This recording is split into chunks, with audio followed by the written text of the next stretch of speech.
Hello, ladies and gentlemen. What most older people fear after 80 is not death. That may come as a surprise. We often assume that as the years pass, the shadow of death becomes the greatest fear. But in truth, it's not the end of life that frightens many elderly people most. It's what can happen before that end. There are hidden fears that quietly shape the final years of life. These aren't always spoken about, but they are deeply felt. And today, I want to reveal these 7 hidden fears, and more importantly, how we can rise above them, face them with strength, and reclaim purpose, dignity, and joy in our final chapter. Redefining independence in your later years is not about denying the changes in your body or pretending everything is as it once was. It's about accepting a new kind of strength, the strength to adapt. The image of independence that most people hold onto involves doing everything alone, driving themselves, cooking, cleaning, bathing, moving around freely. And when age takes some of those abilities away, fear sets in. Not just fear of dependence, but fear of being seen as weak, incapable, or a burden. But real independence isn't about doing everything by yourself. It's about making your own choices. It's about deciding what kind of support works for you. It's about being part of the decision-making process, even when help is necessary. Needing assistance with certain tasks doesn't mean you've lost your dignity. It means you're human. Every person, at every age, relies on someone else for something. And once you let go of the shame that sometimes comes with needing help, you open the door to a greater kind of personal freedom. Consider this. What if asking for help was actually a sign of wisdom, not weakness? What if the ability to accept care from others was a mature, courageous act that allowed you to protect your energy for what really matters, your relationships, your passions, your well-being? When older adults begin to shift their thinking and say, "I don't have to do it all, I just need to do what matters," they begin to live with less fear and more focus. You're still the captain of your ship, even if there are more people on board to help you steer. The truth is, aging invites us to shift our definition of what it means to be strong. It invites us to embrace a community-centered life where interdependence is not failure, it's connection. And from connection, purpose is born. The fear of being forgotten is another silent struggle that creeps into the hearts of many in their later years. It's not just about being left alone physically. It's about being erased emotionally. After decades of raising families, building careers, contributing to communities, there's a deep desire to know that your life has made an impact, that who you were and who you still are matters to someone. That fear of fading into the background, of becoming invisible, is not shallow. It's rooted in love, the love of being part of something greater than yourself, the love of being remembered. But the power to be remembered doesn't lie only in grand achievements or public honors. It lies in small acts of truth, kindness, and presence. The stories you tell, the laughter you share, the lessons you pass down, these are what people carry with them. Your legacy is not measured in money or medals. It is measured in memory. Every moment you spend listening to a grandchild, encouraging a friend, or showing kindness to a stranger builds a bridge between who you are and the generations to come. And even if someone doesn't say it aloud, you are being watched. You are shaping values. You are teaching by example. Instead of fearing the day when others may forget your name, live in a way today that makes your spirit unforgettable. Speak your truth. Share your story. Leave traces of your heart in conversations, in journals, in photographs, in the people you love. You are not vanishing. You are becoming part of something permanent. You're not fading. You're echoing. The impact you make by living authentically, even now, might be greater than anything you've done before. Your presence matters, your voice matters, and the world is better for having you in it.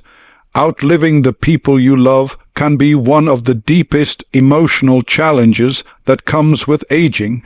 As friends, siblings, and even a life partner pass on, the world can start to feel quieter, lonelier, and at times less meaningful. It's not just the loss of their presence, it's the loss of shared history, the comfort of being understood without explanation, the security of lifelong bonds. When someone you've spent decades with is no longer there, it's as if a piece of yourself goes missing too. Grief is not something you just get over. It transforms your inner landscape. What many people don't realize is that outliving loved ones also comes with a kind of guilt. Some may wonder, why am I still here when they're gone? But being here is not a punishment, it's an opportunity. Every extra year, every extra day is a gift to live more deeply, to love more intentionally, and to honor the memory of those who have gone before you by continuing to carry forward what they meant to you. You don't stop loving someone when they die. You continue loving them differently. New relationships in later life are not betrayals of the past. They are celebrations of life itself.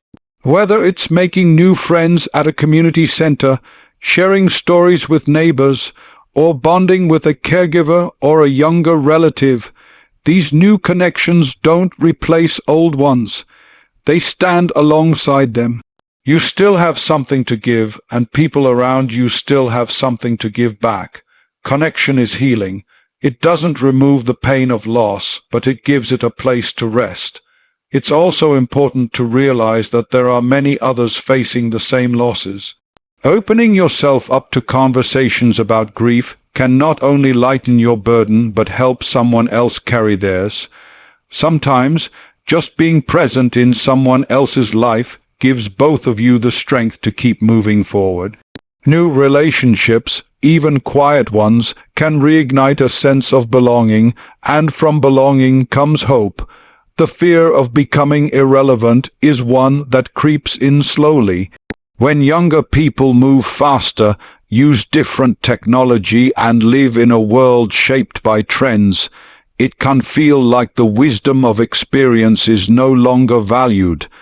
Being overlooked or underestimated can hurt more than physical pain.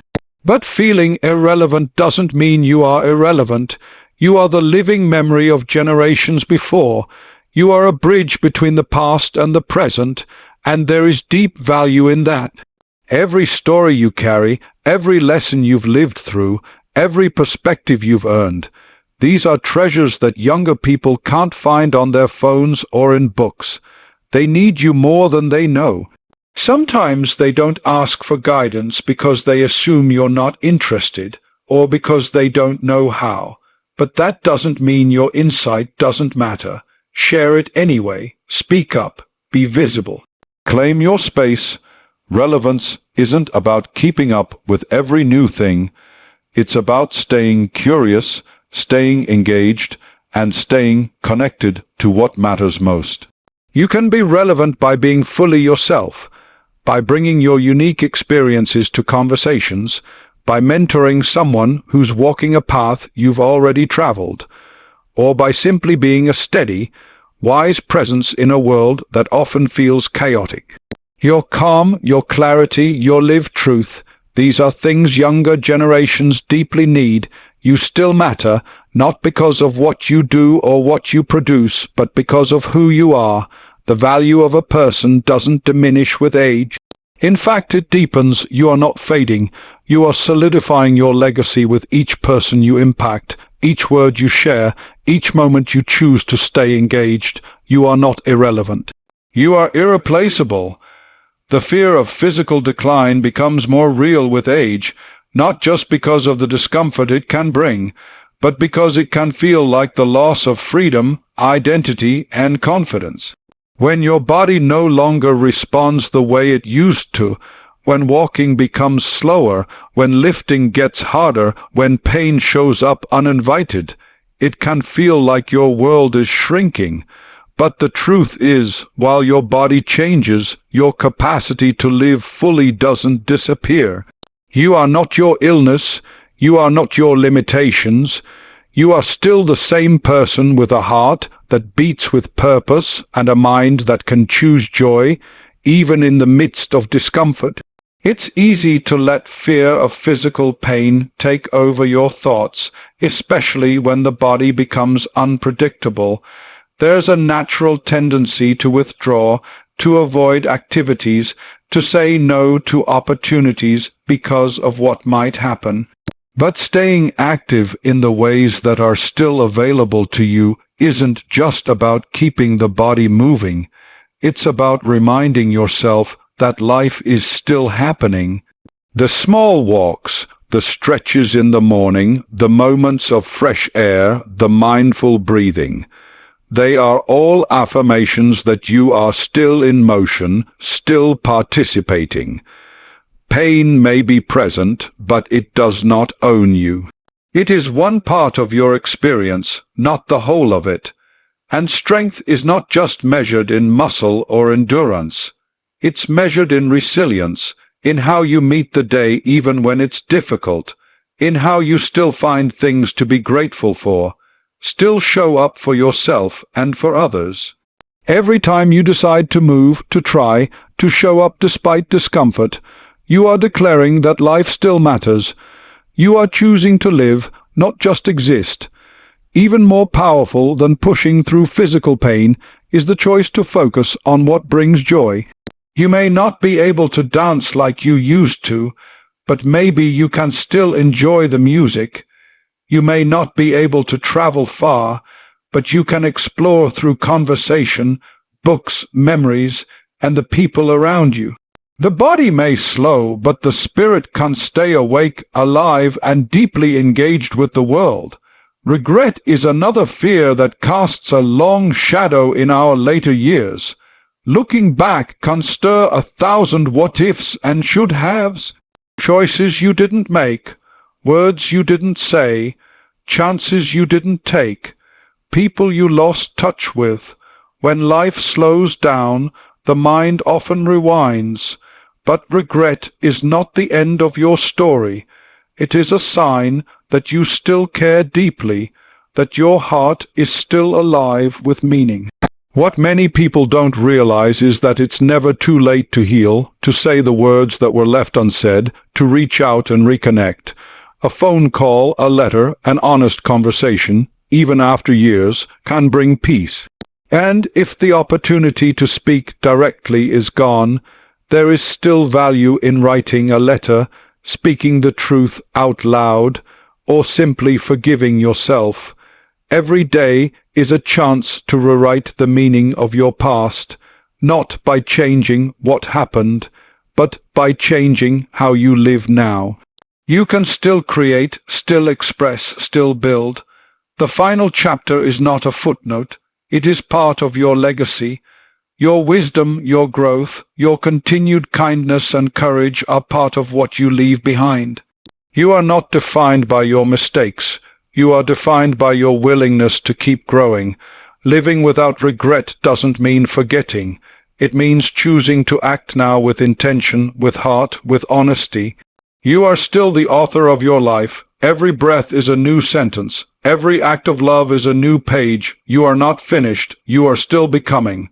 So what do we do with these fears? We name them, we face them, and then we move beyond them, because the final years of life do not have to be filled with fear. They can be filled with freedom, the freedom to speak your truth, to love boldly, to live fully, and to matter deeply. If you're over 80 or love someone who is, remember this, you're still here, and while you are still becoming.